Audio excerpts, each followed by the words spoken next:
Kita mulai materi. Bismillahirrahmanirrahim. Assalamualaikum warahmatullahi wabarakatuh. Innal hamdalillah nahmaduhu wa nasta'inu wa nastaghfiruh. Wa na'udzu billahi min syururi anfusina wa min sayyiati a'malina. May yahdihillahu fala mudilla lahu wa may yudlil fala hadiya lahu.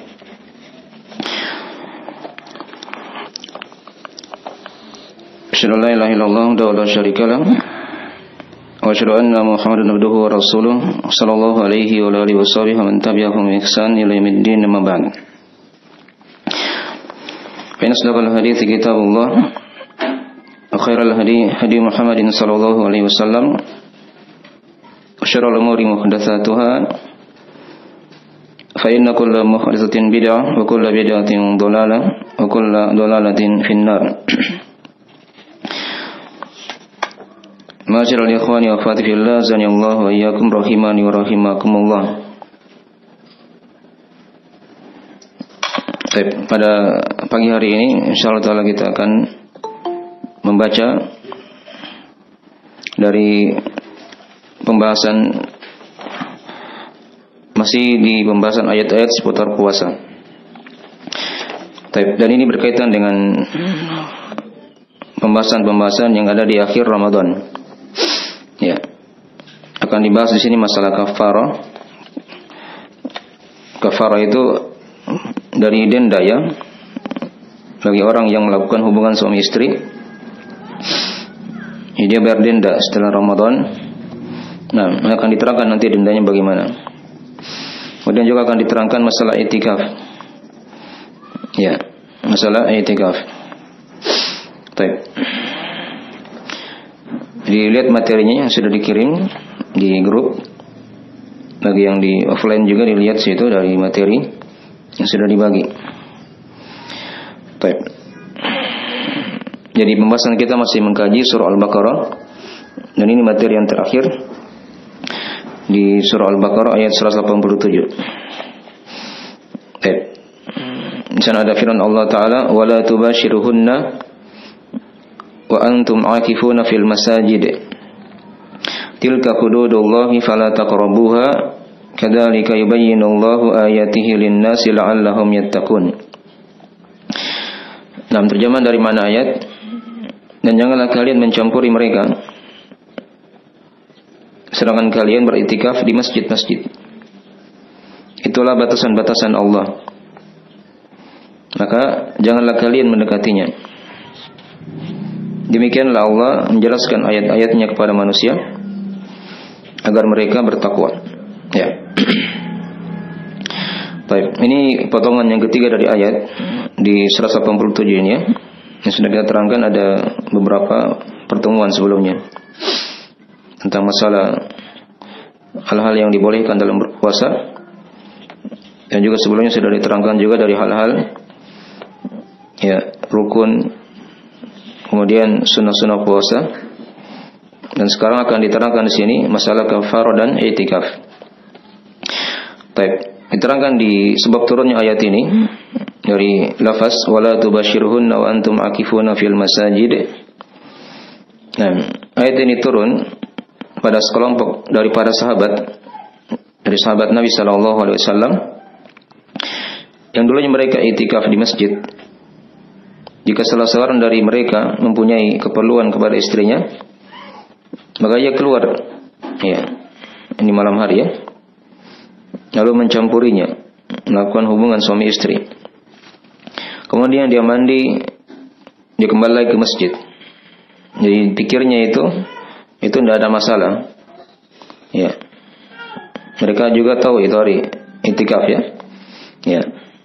Tapi masalah ini belum mereka ketahui. Maka turunlah ayat ini yang melarang dari mencampuri istri di waktu siang, tentunya sudah dimaklumi ya, tidak boleh karena puasa. Dan di malam hari juga seperti itu, kalau dia lagi i'tikaf. Jadi sampai mereka selesaikan i'tikaf, ya, baru dibolehkan hal tersebut. Baik. Jadi ayat ini diturunkan, sudah diterangkan tadi sebab turunnya oleh para ulama di tafsir. Baik. Kemudian kita masuk di masalah yang kedua tentang mufradat ayat. Jadi katakan tadi di ayat wala tubashiruhunna, dan janganlah kalian mencampuri mereka. Sini maksudnya tubashiru hunna artinya melakukan hubungan suami istri. Ya. Sebagian ulama ada yang berpendapat di sini jangan kalian mendekati mereka sepanjang kalian beriktikaf di masjid-masjid. Jadi sebagian ada yang memahami dilarang mendekati. Ya. Kalau yang lainnya memahami melakukan hubungan suami istri. Ya. Akan tapi dibolehkan bagi seorang untuk menyelesaikan hajatnya di rumah sekadar keperluan sebagai manusia. Ya, seperti makan, minum, buang hajat dan semisalnya. Itu kalau dia lagi itikaf ya. Rumahnya dekat dari masjid. Ya, kayak Nabi ketika itu, beliau pulang ke rumah ya, untuk menyelesaikan hajatnya. Nah, itu dibolehkan ya kalau dekat. Kalau dia di masjid misalnya, dia ke toilet masjid yang dekat di situ. Kalau rumahnya jauh. Baik, nanti akan diterangkan rincian dari pembahasan itikaf. Dan sepakat ulama bahwa siapa saja yang melakukan hubungan suami istri dalam keadaan dia itikaf, beritikaf, maka ini telah merusak itikafnya. Ya. Sebab itikaf dia semana dengan puasa. Nah, yang diharamkan padanya hubungan suami istri. Adapun bersentuhan pada selain hubungan suami istri yang disertai dengan syahwat, itu hukumnya makruh. Ya, dibenci karena bisa mengantar kepada hubungan tadi yang diharamkan. Akan tapi kalau tidak ada syahwat, ya jika tidak ada syahwat dalamnya, maka tidak ada masalah. Ini Aisyah pernah menyisir rambut Nabi SAW ya. Beliau lagi itikaf di masjid. Jadi Nabi itu dekat rumahnya dengan masjid. Ketika itu Aisyah langsung menyisirnya. Ya. Baik. Itu diterangkan dalam riwayat Al-Bukhari Muslim dari Aisyah radhiyallahu taala anha. Baik. Kata beliau, kana Nabi sallallahu alaihi wasallam yasgha ilayya ra'sahu wa huwa mujawirun fil masjid fa urajjiluhu wa ana haidun. Ya. Adalah Nabi sallallahu alaihi wasallam kadang beliau menampakkan kepalanya ya kepadaku. Ya, itu dekat ya rumah Nabi dengan masjid. Jadi bisa terlihat. Dan Aisyah di rumahnya. Nah, lalu beliau menyisir rambut Nabi SAW, sedangkan Aisyah ketika dalam keadaan haid. Baik. Jadi kalau dia hanya sekadar bertemu, berbicara, ya, dia sisir di sini ya kayak seperti Aisyah, itu tidak ada masalah. Ini larang itu kalau sudah ada syahwat, sudah dimakruhkan, apalagi kalau dia sudah melakukan hubungan suami istri, walaupun di malam hari, itu dari hal yang diharamkan, khusus untuk orang yang apa? Yang itikaf. Karena dikatakan oleh Allah, wala tubashiruhunna wa antum akifuna fil masajid. Dan jangan kalian mencampuri mereka. Ini bahasa ayat ya. Nah, dari kiasan. Sedangkan kalian beriktikaf di masjid-masjid. Adapun denda atau kafarah bagi orang yang melakukan hubungan suami istri dengan sengaja dalam keadaan dia berpuasa di bulan Ramadan, itu diterangkan dalam hadis ya, yang panjang.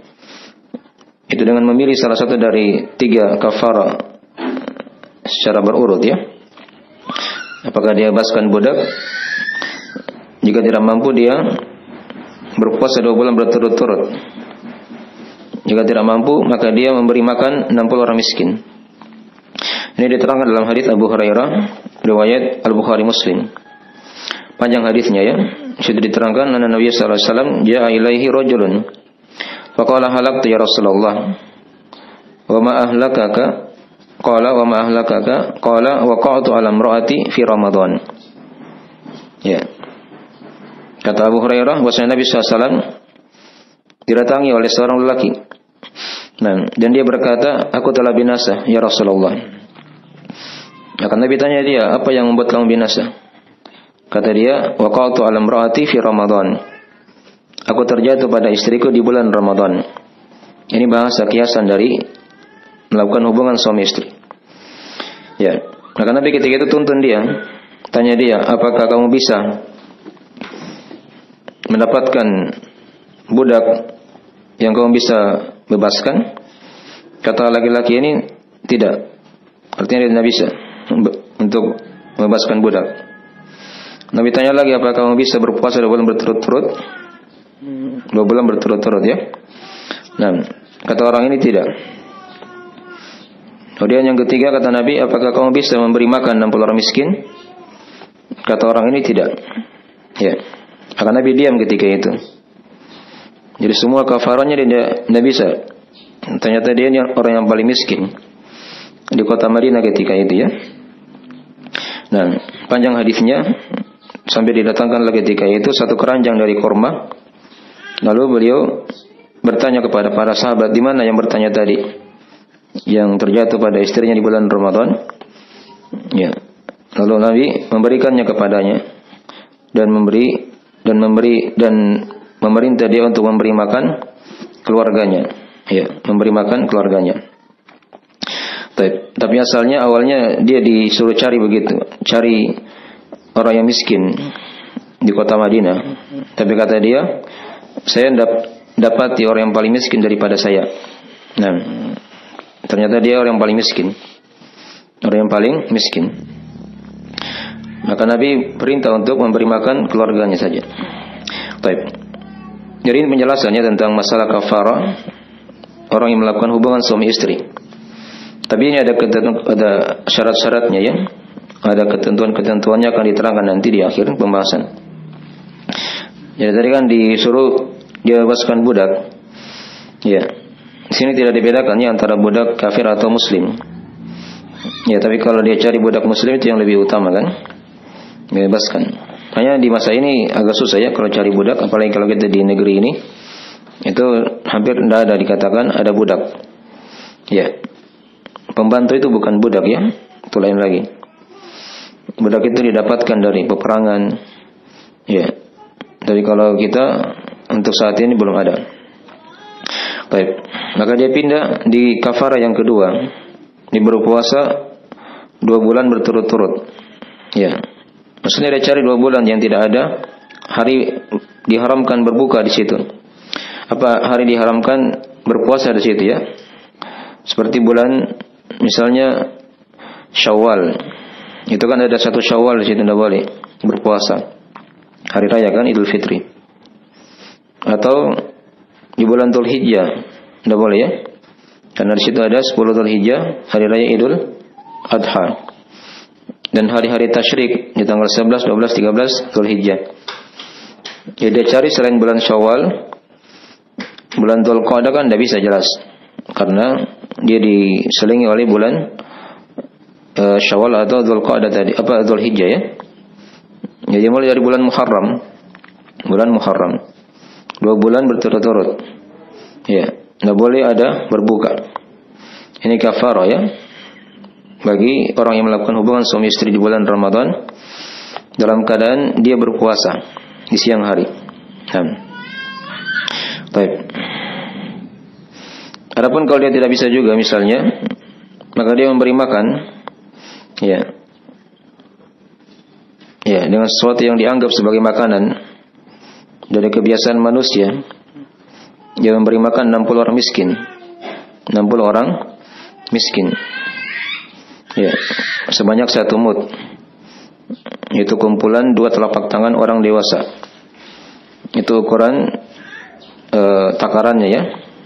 Kadarnya ketika dia memberi makan. Kalau dulu itu kan kurma. Ya, kurma ya kalau digabung 2 telapak tangan, itu untuk 1 orang begitu ya. Itu 1 orang. Jadi Nabi tadi ketika diminta 1 keranjang kurma itu 60 arak. Itu tadi. Ya, isinya di situ kurma. Untuk 60 1 arak, 1 keranjang begitu ya. Di situ ada untuk 60 orang miskin. Bisa muat untuk 60 orang miskin. Baik. Jadi ini tentang masalah kafarah ya. Tentang masalah kafarah akan diterangkan nanti insyaallah taala rinciannya di akhir pembahasan. Kita bahas dulu ayat yang telah kita baca tadi. Wala tubashiruhunna wa antum akifuna fil masajid. Kemudian diterangkan tadi di ayat wa antum akifuna fil masajid. Sedangkan kalian i'tikaf. Apa itu i'tikaf? Ya, i'tikaf secara bahasa dia bermakna berdiam, menetap di atas sesuatu ya. Ya, itu secara bahasa. Nah, diterangkan di ayat Al-Quran, orang-orang musyrik itu tatkala mereka menetap di berhala-berhala mereka dikatakan akifun. Ya, beriktikaf juga. Tapi itu secara bahasa ya. Dia menetap beribadah kepada berhala-berhala mereka. Duduk di situ. Adapun secara istilah iktikaf, dia berdiam di masjid. Ya. Itu bentuk berdiam di masjid dari orang yang khusus. Pada waktu yang khusus, di atas syarat yang khusus. Ya, dengan niat untuk mendekatkan diri atau beribadah kepada Allah Subhanahu wa taala. Ya. Ini dikatakan i'tikaf. Jadi dia bentuknya di masjid ya, i'tikaf. Jadi enggak ada i'tikaf di rumah atau di madrasah. Itu bukan i'tikaf ya. Dan nanti akan datang pembahasan kalau dia perempuan bagaimana akan diterangkan. Ya. Pada waktu yang khusus. Ya. Jadi dia tentukan waktunya ketika dia i'tikaf. Dia sebelum masuk di i'tikafnya dia niatkan mau i'tikaf berapa hari misalnya kan, atau berapa malam. Ya. Nah. Di atas syarat yang khusus juga. Ya. Syarat yang khusus akan diterangkan nanti insyaallah taala di akhir pembahasan. Ya. Dia harus muslim, balik, berakal. Nah. Baik. Dari syarat-syarat i'tikaf dan dia niatkan untuk beribadah kepada Allah Subhanahu wa taala. Adapun bagi perempuan yang haid dan nifas itu tidak boleh i'tikaf ya. Nah, karena masjid itu bukan untuk berdiam lama di situ. Kecuali kalau hanya sekedar lewat, maka tidak ada masalah. Baik. Jadi dari makna-makna i'tikaf, dia niatkan untuk beribadah kepada Allah Subhanahu wa taala. Nah, dan sepakat ulama bahwa hukum i'tikaf adalah sunnah. Ini bukan wajib ya. Karena Nabi SAW tidak pernah memerintah ya dalam masalah ini. Yang ada hanya perbuatan beliau. Dan ada hadis yang menjelaskan tentang masalah itu dari hadis riwayat Imam Muslim dari Abu Sa'id Al-Khudri radhiyallahu ta'ala anhu, kata beliau ketika diajak bicara oleh Jibril alaihissalam, innaha fil ashril awakhir. Ini masalah malam al-qadar ya. Faman ahabba minkum ayyatakifa falyatakif. Nah, fa'atakafa an-nasu ma'ahu. Kata Jibril alaihissalam, kata malaikat Jibril, beliau ketika itu menerangkan kapan malam al-qadar itu. Innaha fil ashril awakhir. Sesungguhnya dia itu di 10 malam terakhir dari Ramadan. Ya. Maka siapa yang ingin di antara kalian beriktikaf, maka hendaknya beriktikaf. Ini ya diikat dengan keinginan. Nah, bukan diperintah ya, diwajibkan. Kalau manusia ketika itu, yaitu para sahabat beriktikaf bersama Nabi sallallahu alaihi wasallam. Dan juga ada hadis-hadis yang lain yang nanti kita akan baca dari i'tikaf Nabi sallallahu alaihi wasallam dalam masalah ini. Baik. Jadi dari pembahasan i'tikaf secara ringkasnya definisi dan hukum i'tikaf itu sendiri. Jadi asalnya sunnah, kecuali kalau dia niatkan atau dia nazarkan ya. Ya, dia nazarkan, maka ini merubah hukumnya. Nah, menjadi wajib. Karena nazar itu kan sudah diterangkan di pembahasan akidah misalnya. Ada ibadah yang sunnah, tapi kalau dia sudah nazarkan, maka dia berubah menjadi wajib. Ya, jadi asalnya sunnah, tapi kalau dia nazarkan mau i'tikaf, maka hukumnya menjadi wajib. Hukum sekarang menjadi wajib, dia beriktikaf. Baik, kemudian dikatakan tadi fil masajid, di masjid-masjid. Ya, sepakat ulama bahwa i'tikaf itu tidak disyariatkan kecuali di masjid saja. Jadi tadi tidak ada i'tikaf di rumah ya. Ya. Hanya di sana mereka silang pendapat, berselisih pendapat masjid mana yang dimaksud. Ya, mayoritas ulama berpendapat disyariatkan pada seluruh masjid yang ditegakkan padanya salat 5 waktu. Ya. Ya, seluruh masjid yang di situ ditegakkan salat 5 waktu, maka boleh untuk beriktikaf. Sebagian lagi berpendapat tidak ada i'tikaf kecuali pada masjid-masjid yang 3, yaitu Masjidil Haram, Masjid Nabawi dan Masjidil Aqsa. Ini pendapat ya sebagian ulama.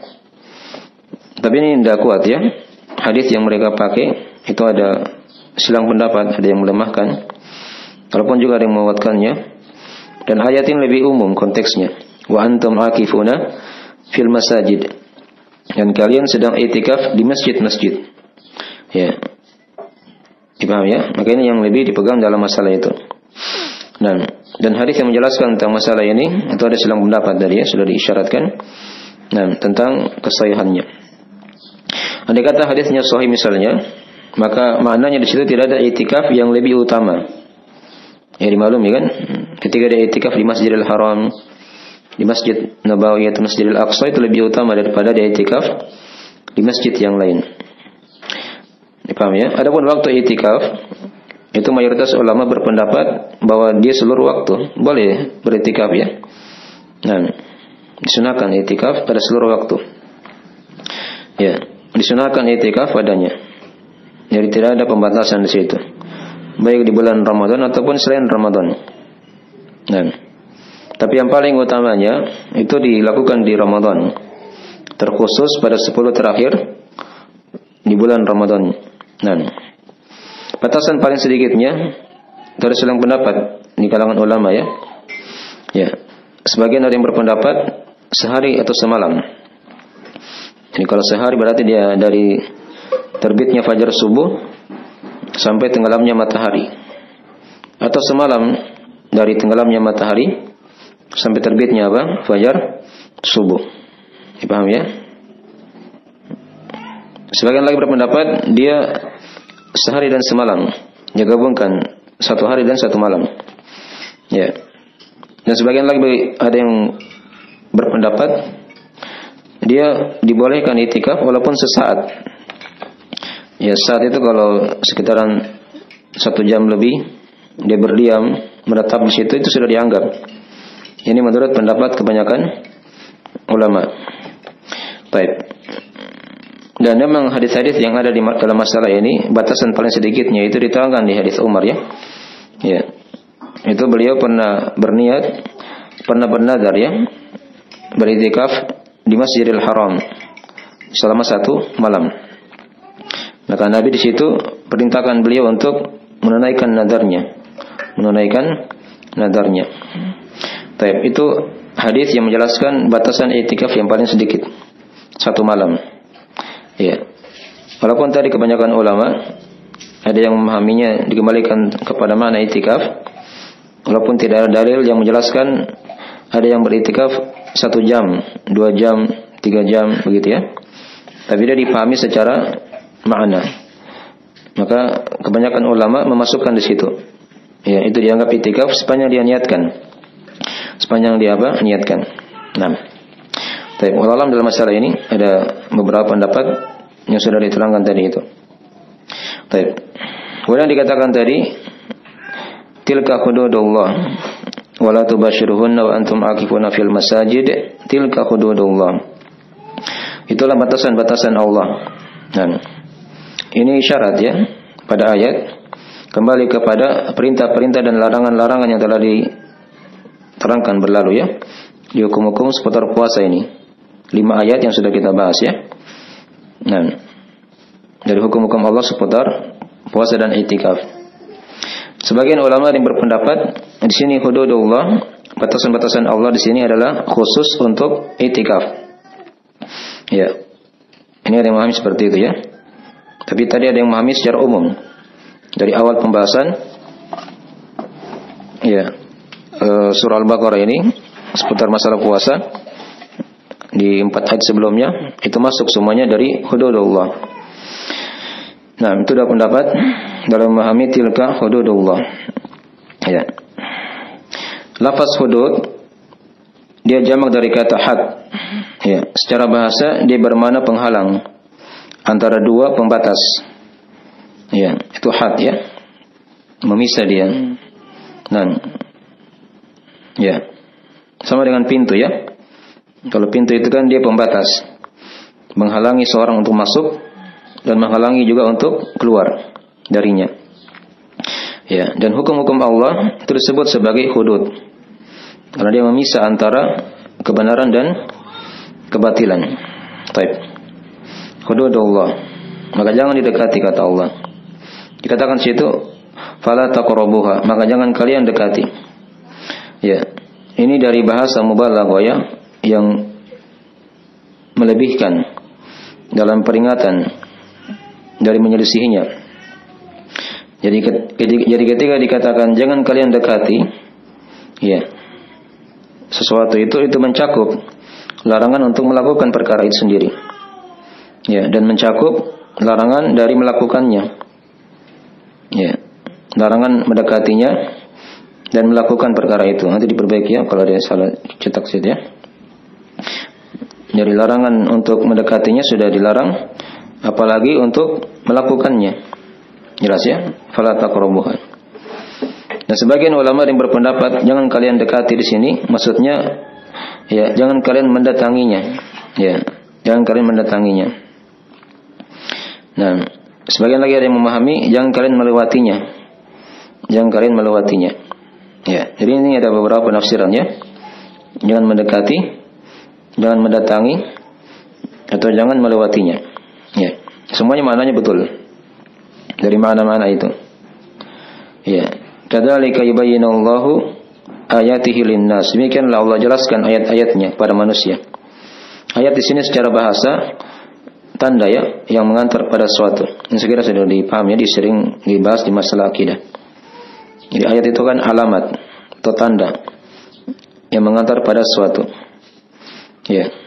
Dan ayat-ayat Allah itu ada dua ya. Ada ayat kauniyah, ada ayat syar'iyah. Nah, ayat kauniyah kan mencakup seluruh makhluk yang ada di alam semesta ini kan.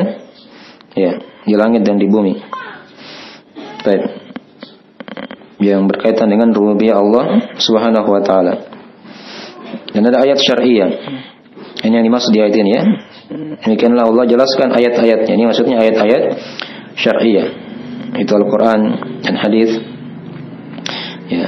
Apa hikmahnya? Dikatakan la'allahum yattaqun, agar mereka bertakwa. Ya. Ini hikmah dari puasa ya. Diulang lagi di ayat ini. Di ayat yang sebelumnya, di ayat pertama dari ayat yang kita telah bahas ya. Ya ayyuhalladzina amanu kutiba alaikumus syiyamu kama kutiba 'alal ladzina min qablikum la'allakum tattaqun. Sama juga. Dibuka juga dengan la'allakum tattaqun. Agar kalian bertakwa. Itu di awal pembahasan masalah puasa. Nah, di akhir lagi ini diingatkan lagi oleh Allah, la'allahum yattaqun. Demikianlah diterangkan ayat-ayat Allah agar mereka bertakwa. Agar mereka bertakwa. Baik. Dipaham ya? Jadi diingatkan dari mana takwa ini hendaknya senantiasa ada. Ketika dia masuk di awal Ramadan sampai dia di akhir Ramadan. Ya, sampai di akhir Ramadan. Dan la'allahum yattaqun ini kan maknanya jelas ya. Sudah kita terangkan makna takwa. Dia dari kata benteng atau penjaga ya. Dan secara istilah kan sudah kita bahas. Takwa itu anta'mal bi ta'atillah ala nuri minallah tarju thawabullah. Wa anta tatruka ma'siyatallah ala nuri minallah takhafu iqaballah. Engkau melakukan ketaatan pada Allah untuk karena mengharap dengan ilmu ya. Ya, karena mengharap pahala Allah. Dan engkau jauhi larangan-larangan Allah karena ilmu juga. Karena takut akan siksaan Allah. Nah, itu takwa sudah kita bahas ya. Baik. Jadi ada yang menafsirkan ayat ini la'allahum yattaqun, itu agar mereka selamat dari siksaan. Ya jelas ya, karena memang diterangkan di antara faedah takwa itu dalam Al-Quran, dia dari sebab yang menyelamatkan seorang dari siksaan api neraka.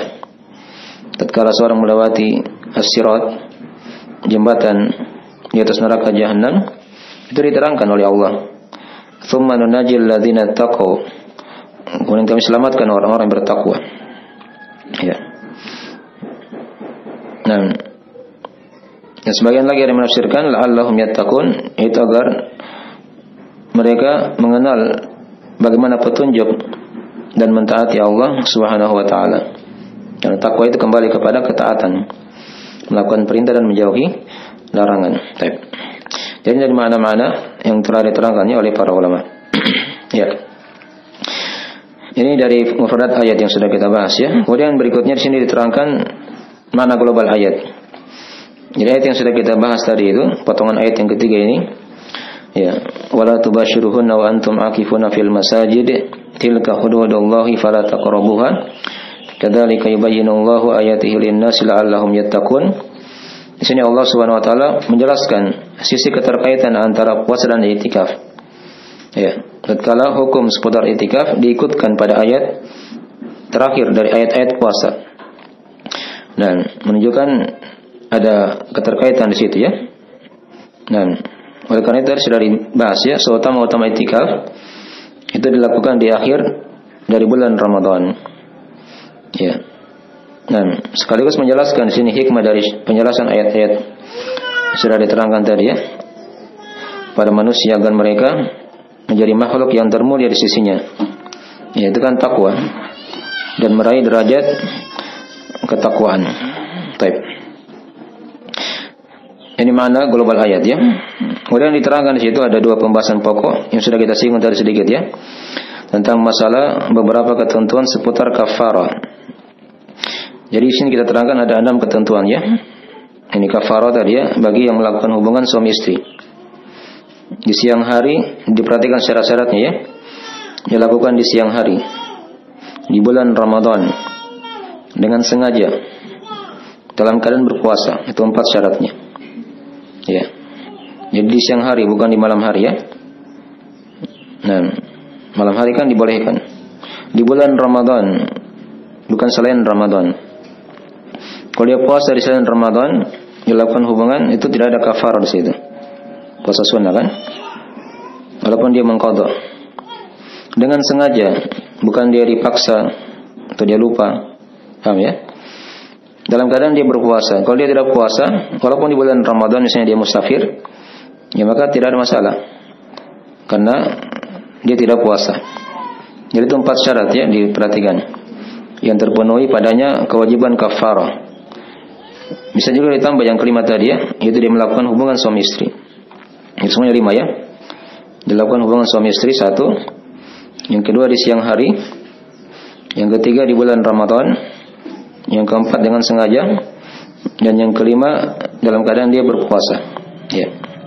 Baik, itu ketentuan ya kafarah ini. Kemudian yang kedua di sini kita ingatkan ya, untuk istri juga diwajibkan kafarah.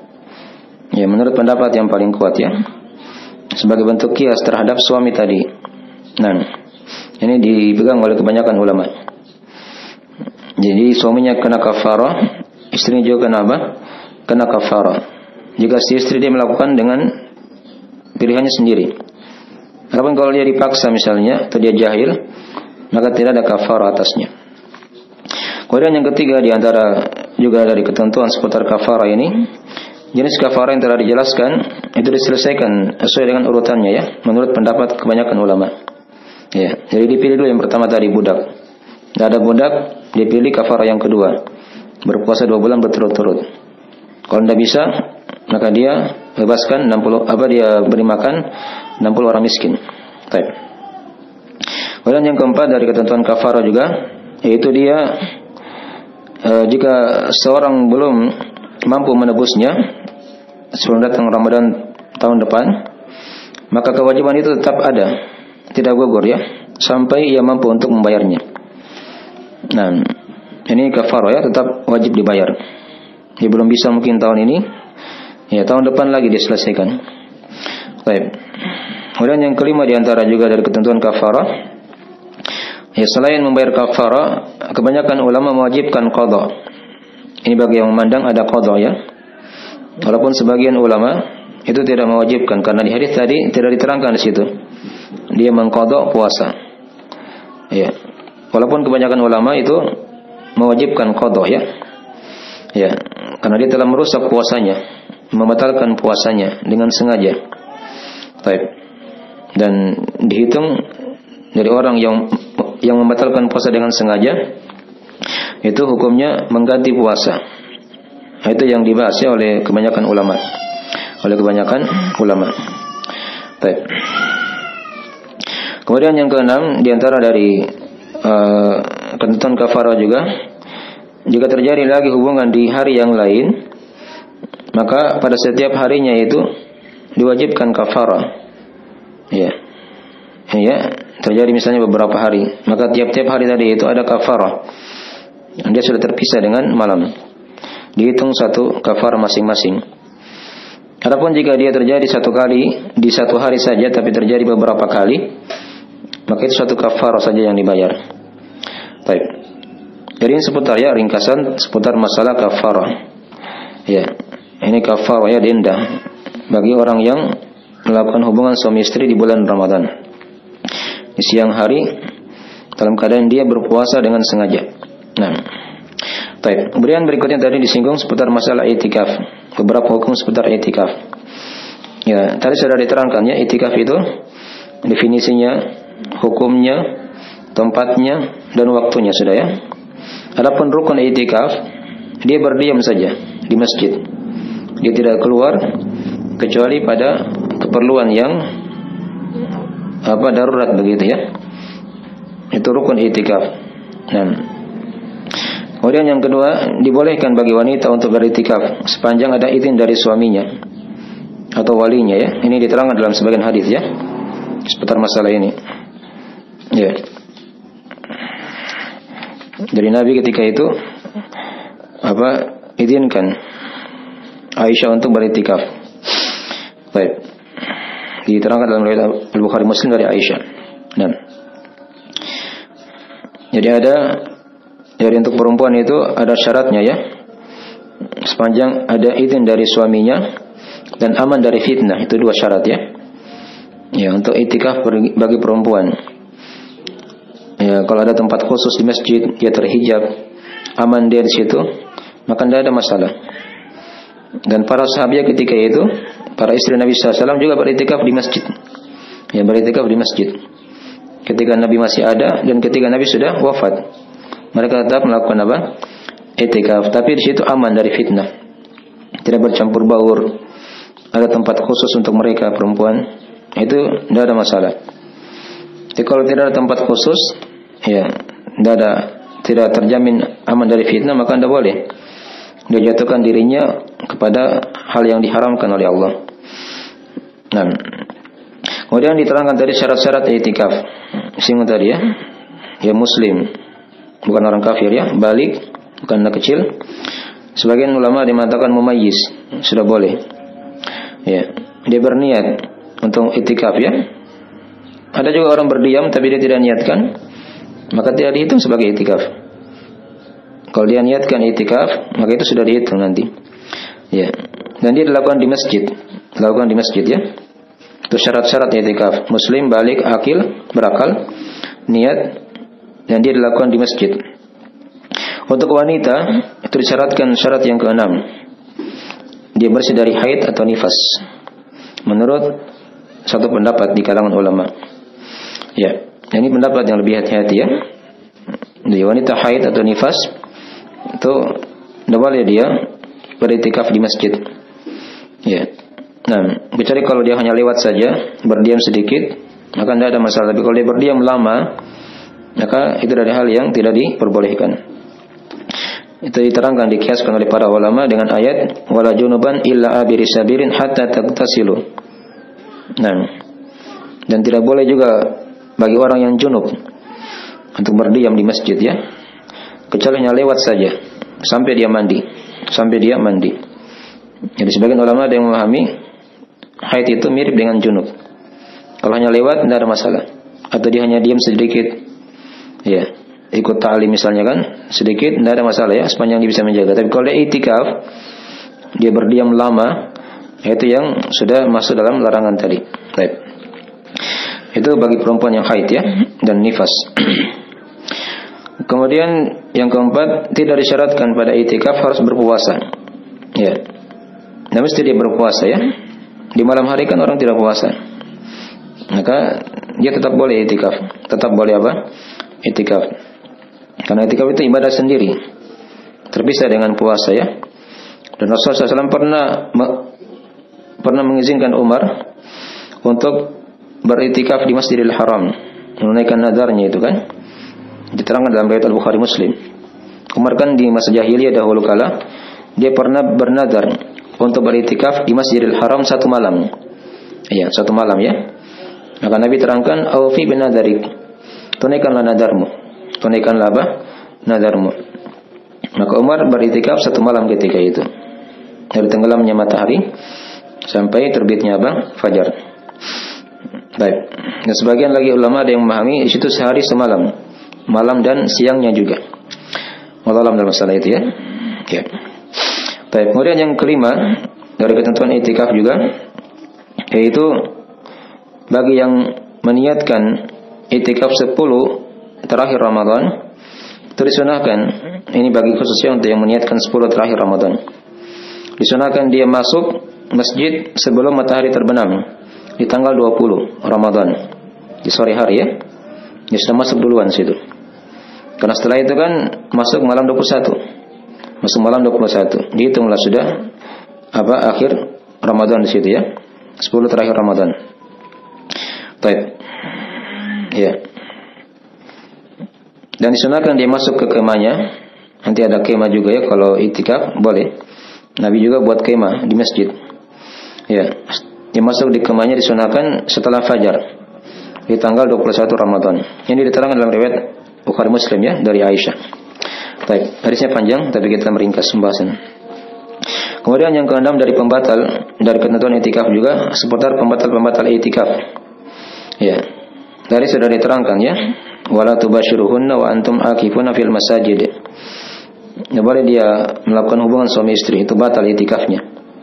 Nah, kemudian juga yang kedua dari pembatal itikaf, dia keluar dari masjid pada selain udzur syar'i atau keperluan sebagai manusia. Dia keluar jalan-jalan misalnya atau makan di warung. Nah, itu tidak boleh ya. Itu bukan lagi itikaf. Ya. Nah, jadi itu pembatal itikaf ya. Demikian pula haid dan nifas. Tapi masalah tadi itu diterangkan dalam riwayat Al-Bukhari Muslim dari Aisyah juga ya. Di situ kata Aisyah, "Wa kana la yadkhulul bait illa li hajatin idza kana mu'takifan." Ya, Nabi itu kalau beliau itikaf kata Aisyah, beliau tidak masuk ke rumah kecuali karena keperluan beliau sebagai manusia. Riwayat Muslim dikatakan situ illa li hajatil insan. Li hajatil insan, karena keperluan sebagai manusia, dia mandi misalnya. Ya, dia buang hajat. Dipaham ya? Baik. Itu orang itikaf seperti itu. Jangan dia berlama-lama tinggal di luar masjid. Kecuali pada keperluan yang mendesak di situ. Jelas ya? Baik. Demikian pula pembatal itikaf yang lain yang ketiga, haid dan nifas. Sama tadi ya, sudah diterangkan. Nah, perempuan haid dan nifas itu tidak boleh dia tinggal di masjid. Jadi kalau dia misalnya tadi suci, kemudian dia tiba haid atau dia nifas, melahirkan misalnya, maka dia harus keluar. Jangan dia tinggal lagi di masjid karena sudah batal apa? Itikafnya. Tapi sudah dianggap dia beribadah pada hari sebelumnya ketika dia belum haid. Kemudian dari pembatal itikaf juga yaitu hilangnya akal. Nah, yang keempat ya, hilangnya akal. Dia gila misalnya atau kerasukan jin, maka batal itikafnya. Karena dia tidak niatkan di situ. Kemudian yang kelima, memutuskan niat itikaf. Dia sudah putuskan niatnya. Dia bilang saya tidak mau itikaf lagi. Ya, dia ingin keluar, maka sudah batal itikafnya. Tapi sebelumnya sudah dianggap ya itikaf. Tapi ketika mulai dia berniat di situ mau tidak itikaf lagi, maka di situ sudah dianggap apa? Tidak lagi beritikaf. Demikian pula murtad dari agama Islam. Ya, dia murtad, batal itikafnya. Nah, ini sudah diterangkan juga ada dari pembatal puasa juga. Bahkan seluruh amalan akan batal ketika dia murtad dari agama, waliyadzubillah. Yang ketujuh dari pembahasan seputar i'tikaf, yaitu hal-hal yang dibolehkan ketika i'tikaf ya. Yang pertama sudah diterangkan tadi, bersentuhan dengan istri tanpa disertai dengan syahwat. Dari Aisyah sudah diterangkannya, beliau menyisir rambut Nabi SAW. Kemudian yang kedua, keluar dari masjid karena keperluan sebagai manusia, tadi sudah diterangkannya, dari Aisyah juga. Ini boleh. Mungkin pula dibolehkan bagi istri mengunjungi suaminya selama aman dari fitnah. Yang diterangkan di kisah Sofia ya. Ya. Jadi ada istri Nabi SAW yang lain, itu yang bernama Sofia bintu Huyai. Diterangkan dalam riwayat Al-Bukhari Muslim, dalam riwayat Al-Bukhari ya. Itu dikatakan anna Sofiyata zawjan Nabi sallallahu alaihi wasallam akhbarathu annaha ja'at ila Rasulullah sallallahu alaihi wasallam tazuruhu fi i'tikafihi fil masjid fil ashr al-awakhir min Ramadan. Fatahaddathat indahu sa'atan thumma qamat tanqalibu. Ya, maksudnya Sofia itu istri Nabi sallallahu alaihi wasallam, beliau mengkabarkan bahwasanya beliau datang pada Rasulullah mengunjungi beliau ketika itu ya, di itikafnya di masjid di 10 terakhir di bulan Ramadan. Beliau bercerita sedikit ya, baru beliau berdiri dan pulang kembali, diantar oleh Nabi SAW sampai ke rumahnya. Kalau dia bercerita begitu tidak ada masalah ya, dia cerita-cerita ada hal yang penting misalnya, maka tidak ada masalah. Si istri masuk ke masjid, dia kunjungi suaminya lagi i'tikaf, tidak ada masalah, sepanjang aman dari apa? Dari fitnah. Kemudian yang berikutnya, sedikit lagi ya, kita selesaikan dari pembahasan. Ya, kemudian juga dibolehkan juga ketika i'tikaf dia memakai kemah. Ini diterangkan dalam riwayat Al-Bukhari ya. Ya, dari Aisyah juga. Dia memakai kasur, ada alas tidur, dia istirahat, tidak ada masalah ya. Diterangkan dalam riwayat Ibnu Majah dari Ibnu Umar. Mungkin pula dia melamar, itu bukan pembatal i'tikaf ya. Dia menikah juga bukan pembatal i'tikaf. Sekadar menikah ya, akad nikah. Ya, itu ibadah. Ya, maka dia bukan pembatal apa? I'tikaf, dibolehkan. Kemudian yang ke-8 dari ketentuan i'tikaf juga, bagi wanita istihadah dibolehkan untuk i'tikaf. Dengan syarat dia bisa menjaga darahnya dari mengotori, tidak mengotori masjid ya. Jadi dibedakan di sini ya, istihadah dan haid. Istihadah itu darah keluar juga, tapi dia bukan darah haid situ ya. Warnanya merah, tidak berbau, gitu ya. Itu ada ciri-cirinya diterangkan. Dia keluar di luar masa haid, mungkin karena pengaruh urat atau yang lainnya. Maka dia tetap sholat, tetap puasa. Ya, tidak boleh dia batalkan puasanya. Maka boleh juga i'tikaf. Itu istihadah ya, dibahas di pembahasan haid. Maka boleh juga bagi perempuan yang istihadah untuk i'tikaf. Yang ke-9 dari pembahasan juga dari ketentuan i'tikaf, yang terakhir sini disunahkan bagi orang yang beriktikaf dia sibukkan dirinya dengan ibadah. Ya, seperti salat, membaca Al-Qur'an, ya, zikir, istighfar, doa, bersalawat atas Nabi, ya, sallallahu alaihi wasallam, mempelajari Al-Qur'an dan hadis dan selainnya. Jadi kalau dia ambil pendapat bisa i'tikaf 1 jam, 2 jam, itu bisa dia niatkannya bagi perempuan. Walaupun dia datang salat tarawih di masjid misalnya, dia niatkan kayak tadi. Nah, ini kalau dia pegang pendapat kebanyakan ulama tadi. Baik, walaupun tadi sudah diterangkan, ada yang berpendapat batasan minimalnya juga, ada yang mengatakan 1 malam. Baik, jadi dari pembahasan seputar i'tikaf. Bikin pula laki-laki boleh dia niatkan ketika dia datang salat tarawih, itu kan sudah berapa jam dia duduk di masjid. Ini bagi yang memegang pendapat kebanyakan ulama. Walaupun sesaat dibolehkan dia sepanjang dia niatkan untuk i'tikaf. Baik. Terakhir sini kita akan terangkan faedah ayat. Ini ada 10 faedah dari ayat yang sudah kita terangkan tadi ya. Wala tubashiruhunna wa antum aqifuna fil masajid tilka hududullahi fala taqrabuha. Kadzalika yubayyinullahu ayatihi lin-nasi la'allahum yattaqun. Yang pertama di sini faedahnya diterangkan syariat i'tikaf dan ketentuannya tadi ya. Wa antum aqifuna fil masajid. Yang kedua, i'tikaf tidak sah kecuali di masjid. Ya, Allah terangkan di situ ya. Nah, yang ketiga, hubungan suami istri dapat merusak i'tikaf. Karena dilarang di situ ya. Larangan itu asalnya bisa merusak ibadah itu. Kemudian yang keempat dari faedah ayat, perintah dan larangan dalam agama itu bagian dari batasan-batasan Allah. Ya. Di ayat-ayat ini kan sudah kita bahas ya, ada perintah dan larangan. Itu yang dikatakan hududullah. Dan yang kelima dari ayat, kewajiban menjauhi larangan-larangan Allah. Fala taqrabuha. Didekati larangannya tidak boleh. Demikian pula apa? Melakukannya. Itu dari hal yang telah dipahami ya. Nah, jadi ketika dilarang mendekati, maka dilarang juga untuk melakukannya. Yang keenam, larangan dari hal-hal yang mengantar kepada keharaman. Ini tadi sama ya. Disuruh jangan dekati. Yang ketujuh, penjelasan ayat-ayat kauniyah. Kadzalika yubayyinullahu ayatihi lin-nas. Tapi ini kayaknya salah ya, bukan ayat kauniyah, di situ ayat syariah ya, afwan. Diperbaiki ya, ayat syariah harusnya. Dan ayat-ayat yang dibahas ini kan ayat syariah. Yang kedelapan, tidak ada udzur bagi orang yang telah jelas atasnya ayat-ayat Allah. Ya. Kadzalika yubayyinullahu ayatihi lin-nas la'allahum yattaqun. Yang kesembilan, diterangkan sebab-sebab datangnya ketakwaan. Dengan ketika dia menjelaskan atau dia mendengarkan dari ayat-ayat Allah dijelaskan. Itu dari sebab-sebab datangnya ketakwaan. Dan yang ke-10 tadi diterangkan kepada kita tingginya kedudukan takwa. Tingginya kedudukan apa? Takwa. Dia merupakan puncak hikmah dari ibadah puasa itu. Ya, di awal sampai di akhirnya begitu ya. Ini dijaga ketakwaan. Jangan hanya bertakwa di awal Ramadan saja. Di akhir Ramadan itu dijaga juga. Ya, dijaga ya ketakwaan. Dari mana-mana takwa itu senantiasa hendaknya ada. Apalagi di akhir Ramadan ini ya. Itu hendaknya seorang dia makin giat dalam beribadah. Ibarat tamu yang agung itu mau pergi. Ya, mau pergi ya tamu agungnya. Nah, dia berusaha untuk menjamunya sedemikian rupa begitu. Agar dia mendapatkan banyak di situ bagian dari keutamaan Allah Subhanahu wa taala.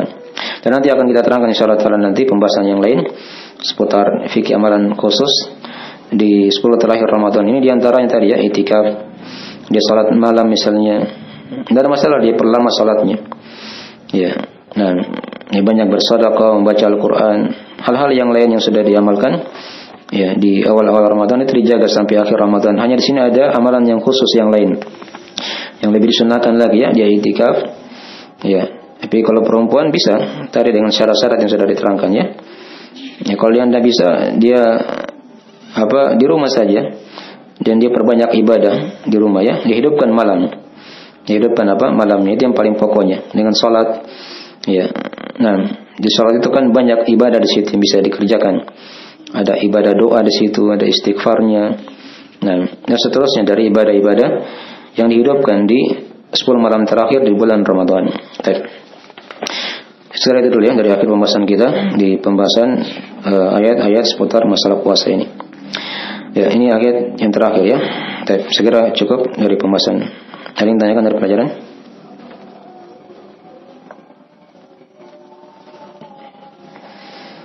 Dikirim aja lewat Google Meet.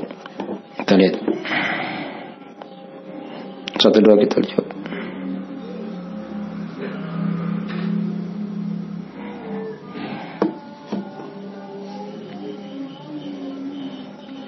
Di sini tidak ada di offline. Ini yang bertanya tentang masalah kafarah, katanya dia bentuknya emas. Nah, itu mungkin di kafarah yang lain ya, bukan kafarah melakukan hubungan sama istri di bulan Ramadan. Itu dibahas di pembahasan masalah haid. Ya, ada kafarah juga di situ ya. Bagi yang mendatangi istri dalam keadaan haid. Itu ada pembahasan di situ. Dia bersedekah dengan setengah dari dirham atau dinar begitu ya, diterangkan dalam hadis. Nah, dan itu diukur dengan mata uang emas. Itu kafarah mungkin yang tadi yang dimaksud ya. Ya, bukan di pembahasan masalah puasa ini. Jadi kalau kafarah dibayar denda tebusan dengan bersedekah dengan emas itu diterangkan di masalah denda bagi orang yang mendatangi istrinya dalam keadaan dia haid, dilakukan hubungan di situ. Itu dia bersedekah, disuruh bersedekah ya 1 dinar atau setengah dinar. Itu diterangkan nanti di pembahasan masalah haid. Baik, wallahualam itu yang diingat ya dalam masalah itu. Baik, sudah ya, kita akhiri majelisnya. Baik. Semoga manfaatnya. Kita akhiri dengan doa subhanakallahumma bihamdik asyhadu an la ilaha illa anta astaghfiruka wa atubu ilaik. Wassalamualaikum warahmatullahi wabarakatuh.